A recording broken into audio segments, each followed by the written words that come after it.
Saat ini kami sedang berada di Atambua dalam rangka pelayanan bersama dengan Bapak Pendeta Petrus Taneo. Pada kesempatan kali ini, melalui video ini, saya mau mewawancarai Bapak Pendeta Petrus Taneo. Bagaimana latar belakang kehidupan dia sebelum pertobatan? Dapat disampaikan Pak Pendeta? Iya, terima kasih saudara atas pertanyaan ini. Saya akan berusaha untuk menjawab sesuai apa yang saya alami. Dan begini, dari latar belakang saya, tentunya semua manusia kita datang dari latar belakang yang tidak bagus. Ada saja hal-hal yang kita lakukan yang tidak sesuai. Kalau kita mau samakan dengan firman Tuhan, pasti tidak sesuai. Itulah yang saya bisa ceritakan itu. Saya salah satunya datang dari latar belakang anak kampung. Kedua, setelah saya ada di kota, ya, saya juga ingin untuk kembangkan diri, dan salah satunya saya bisa belajar untuk kembangkan diri melalui salah satunya watak nasib begitu. Jadi watak nasib itu saya selalu mempelajari itu semua keadaan yang ada pada tubuh manusia, termasuk urat tangan, termasuk tanda-tanda yang ada di wajah manusia dengan arti-artinya, dan saya kuasai. Dengan adanya saya kuasai, maka saya pergunakan itu untuk meramal nasib orang. Terka-terka nasib orang, selalu memberitahukan kepada dia nasibnya masa depan, bisa menjadi orang kaya atau bisa menduduki satu jabatan tinggi, atau bisa kawin dengan orang yang berada, dan lain-lain sebagainya. Itulah yang saya selalu pergunakan, watak nasib untuk saya bisa mencari tambahan untuk kebutuhan saya sehari-hari. Dan dari melakukan watak nasib itu berarti Pak Pendeta saat itu mendapatkan banyak uang, ya? Jadi tahun 71-72 waktu itu uang, kalau saya dapat uang paling kurang 10 rupiah, dan kalau toh terlalu besar itu ya 100, itu banyak kali hanya sesekali baru dapat. Tapi kebanyakan 10 rupiah, 20 rupiah. Itulah, kalau saya dapat 10 atau 20 rupiah, saya juga rasa senang karena sudah bisa memenuhi semua kebutuhan sehari-hari. Setelah itu bagaimana lah pengalaman pertobatannya? Kalau tidak salah waktu itu juga Bapak seorang perokok. Jadi salah satu uang yang saya dapat melalui terka nasib orang itu, ya saya pergunakan beli rokok. Waktu itu untuk soal makan minum saya tidak terlalu ketagihan untuk makan minum, tapi rokok itu perlu, saya harus merokok. Tidak ada uang untuk saya beli rokok, ya saya di jalan-jalan raya itu saya pilih puntung rokok dan saya bisa isap. Sebelum bertobat itu, apa yang Bapak lakukan pada malam sebelum Bapak mau sungguh-sungguh bertobat dan tinggalkan semua itu? Jadi saya bertobat itu pada 80 menjelang 81. Setelah selesai SMA, tamat SMA, terus saya datang ke Kabupaten TTU untuk melamar ke sana. Seluruh instansi baik negeri swasta, saya masukkan lamaran saya di sana dengan harapan bisa saya diterima dan menjadi pekerja, entah di instansi pemerintah atau swasta. Itulah 80 menjelang 81 saya ada di kota Kefa, dan di situ saya dipanggil Tuhan, dipanggil melalui satu penyakit ini. Tapi waktu itu Bapak sudah diterima di satu tempat pekerjaan, baru jatuh sakit. Iya, jadi sebelum jatuh sakit itu, saya sudah diterima di salah satu kantor yang namanya BKKBN. Itu, dan pada saat itu atas surat keputusan saya harus ditempatkan di Oekusi. Itu dulu masih bahagian dari timur-timur itu. Jadi saya mau ditempatkan di sana, tetapi begitu sebelum sebelum berangkat ke sana, saya jatuh sakit. Dan pada saat saya sakit itu, ya saya sangat menderita. Tapi saya datang ke rumah sakit, ke dokter dan care sama saya. Katanya semua sehat-sehat saja, saya tidak ada sakit apa-apa. Tapi dalam pribadi saya makan juga susah, tidur juga tidak bisa, tidurnya begitu menderita. Dan itu berlangsung berapa bulan? Itu kurang lebih sekitar 3 bulan. Lalu saya kembali ke kampung saya. Begitu saya datang ke kampung saya, terus orang tua bilang sama saya, jangan sampai kau sudah buat kesalahan sehingga kau sakit begitu. Lalu saya ceritakan, saya tidak ada kesalahan apa-apa. Jadi ikut persekutuan doa tapi masih minum mabuk, masih merokok ya? Persekutuan doa, tetapi kita tidak tahu soal pertobatan itu. Masih isap rokok, mabuk, dan juga terkecimpung dalam berbagai hal-hal lain. Ya, begitu. Jadi pada saat itu saya jatuh sakit itu. Sekali lagi saya datangi dokter dan care sama saya, katanya tidak ada penyakit, tapi saya pribadi saya rasa sangat menderita begitu. Saya datang, teman saya ajak saya datang, bilang mari kita pergi. Ada seorang pendeta di sini yang dia bisa mendoakan. Orang mati juga bisa bangkit, orang sakit disembuhkan, orang gila juga bisa disembuhkan. Lalu saya dibawa ke Pak Pendeta itu untuk mendoakan saya. Begitu didoakan, Pak Pendeta itu bilang, oh kamu tidak dikehendaki Tuhan untuk bekerja di kantor pemerintahan, tapi harus melayani Tuhan.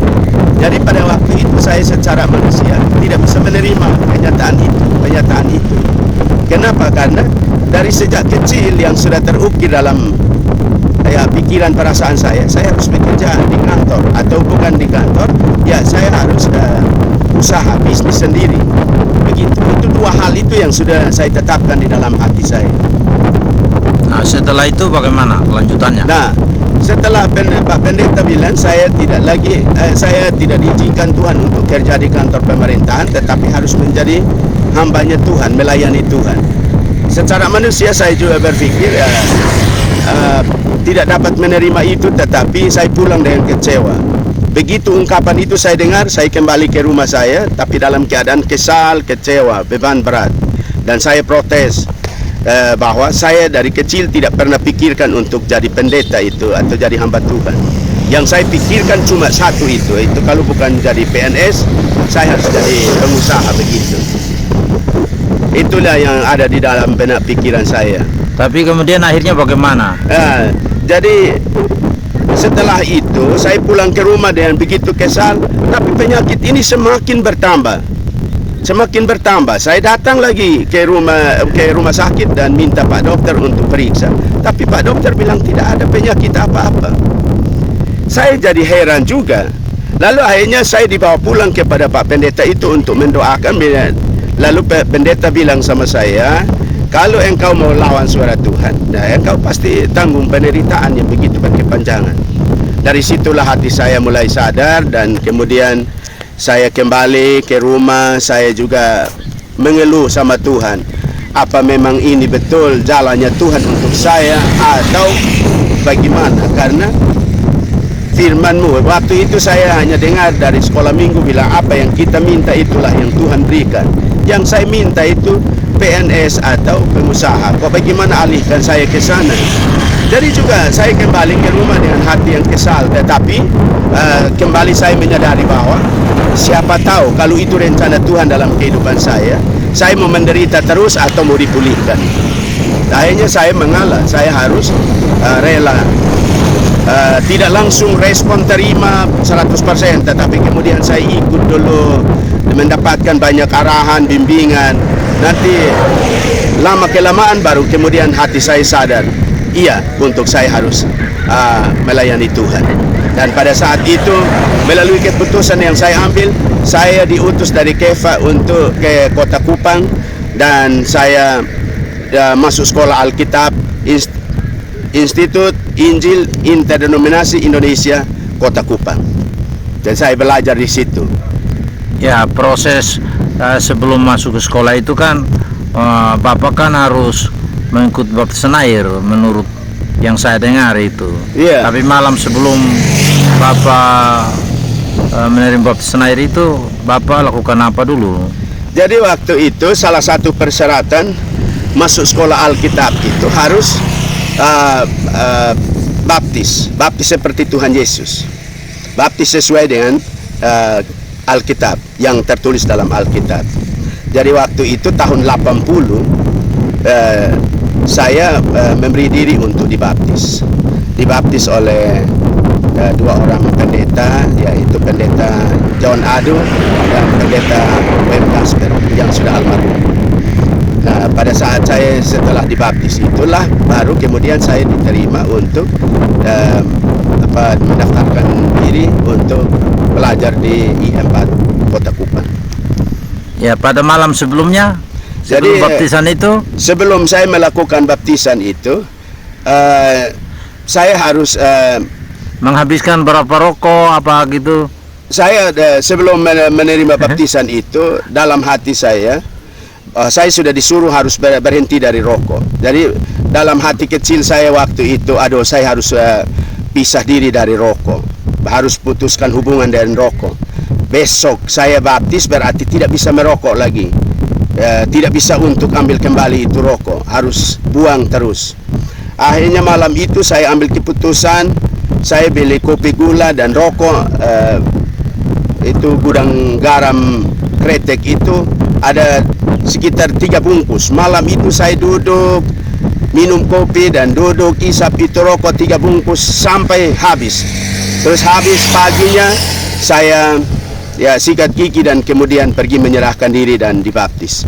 Sampai hari ini saya tidak lagi ingat rokok dan sangat tidak bisa untuk merokok lagi sampai hari ini. Iya, karena malam itu sudah dilakukan satu pemisahan dengan satu rokok, keputusan dulu untuk rokok dulu, kopi dulu, begitu ya. Iya. Dan itu merupakan suatu tindakan yang dilakukan dengan tujuan, pokoknya itu malam ini sudah saya berteman dulu, tapi besok saya pisahkan diri sama sekali gitu. Putus hubungan. Setelah masuk dalam baptisan air itu yang terjadi bagaimana? Ya, setelah habis baptis air, saya juga aneh.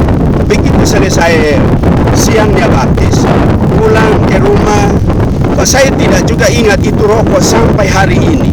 Dari sejak tahun 80 sampai hari ini, tahun 2022, saya tidak ingat itu rokok lagi dan tidak ada kerinduan untuk merokok lagi.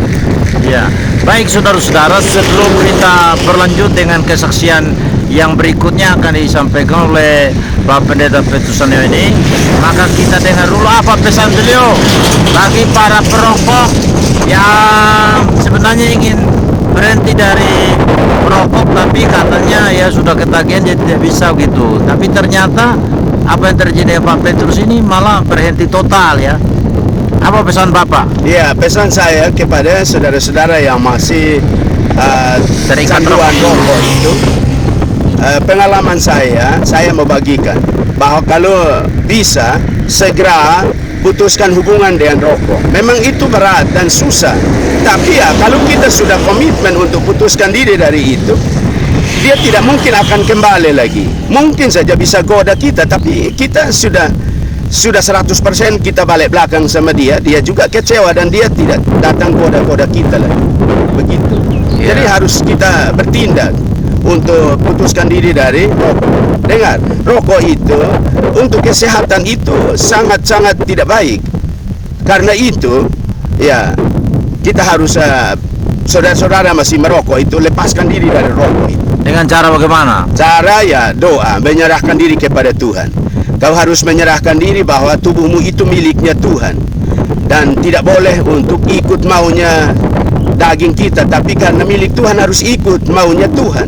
Jadi pada saat kita berkeputusan ikut maunya Tuhan dan kita lepaskan rokok itu, pisahkan diri dan rokok itu, dengar, Tuhan pun turut meyakinkan kita, membackup kita, bungkus hati kita. Jadi akhirnya kita punya hati, keinginan itu sudah tidak muncul lagi. Begitu, tidak muncul, maksud saya tidak ingin untuk merokok lagi. Ya, demikian saudara-saudara kesaksian yang disampaikan oleh Bapak Pendeta Personio. Semoga saudara menonton video ini dapat memperoleh berkat dari kesaksian ini. Demikian, Tuhan Yesus memberkati. Salam.